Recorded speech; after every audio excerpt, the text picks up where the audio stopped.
blamed for water loss, which is threatening the rural way of life.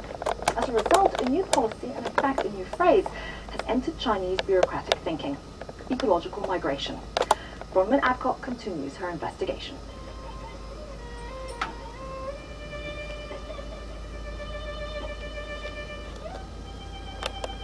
This village, on the outskirts of Qingshui is where most of the people from Tiger Gap now live.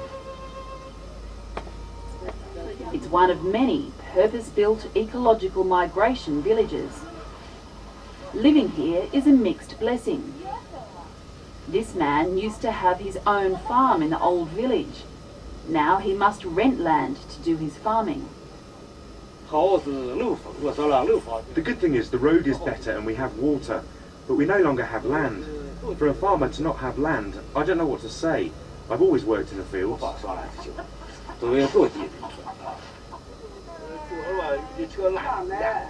The people here have houses provided by the government and running water for the first time.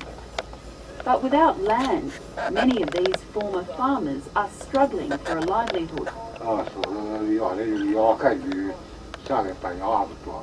When I moved down here, I sold my goats and donkey.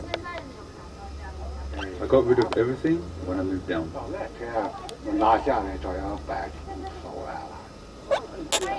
Some of the older inhabitants admire the elderly couple who stayed put in Tiger Gap.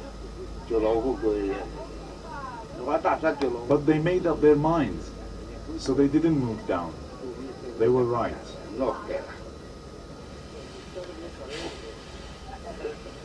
Ban Gao also used to be a farmer.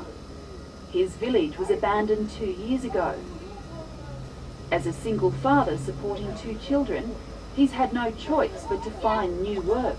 I do any job I can lay my hands on, collecting garbage, loading goods, anything that comes my way. He's just scored a job working at a nearby factory. Starting at 7 in the morning every day of the week, he earns around $1.50 a day. It's barely enough to support his family. I used to live in that house where those trees are, those 5 rooms.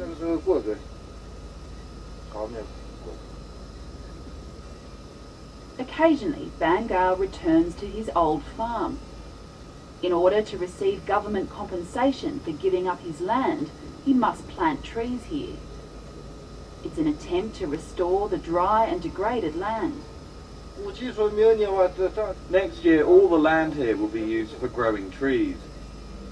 The first year, the government will pay for the saplings, but the following year, you'll have to buy the saplings for your own plot of land.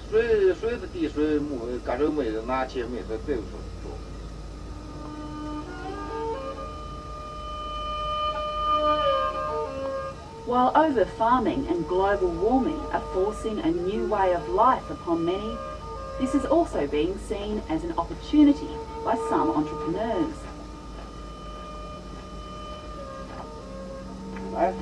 Hoji Shui is the manager of a new tourist enterprise, set up in an abandoned village. Backed by a businessman from Beijing, he's redeveloping it for the tourists. I want to open a bar here.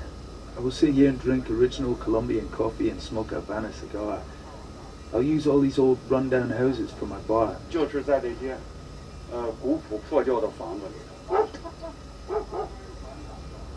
As well as restoring the old village, Hoji Shui is helping other villagers to do up their homes in the traditional style, a display for passing tourists.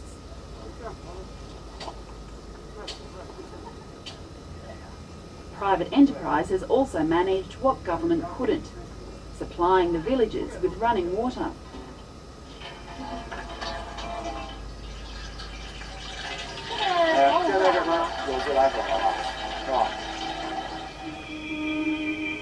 Hoji Shui believes that visits to these remote rural villages are the perfect antidote to the rapid development seen in the rest of China. I'm from Beijing, the big capital city. I know the kind of environment city people need for relaxation. It will be a suitable place for rest and relaxation for busy white-collar workers from a cosmopolitan city. 北京的吧？是吧？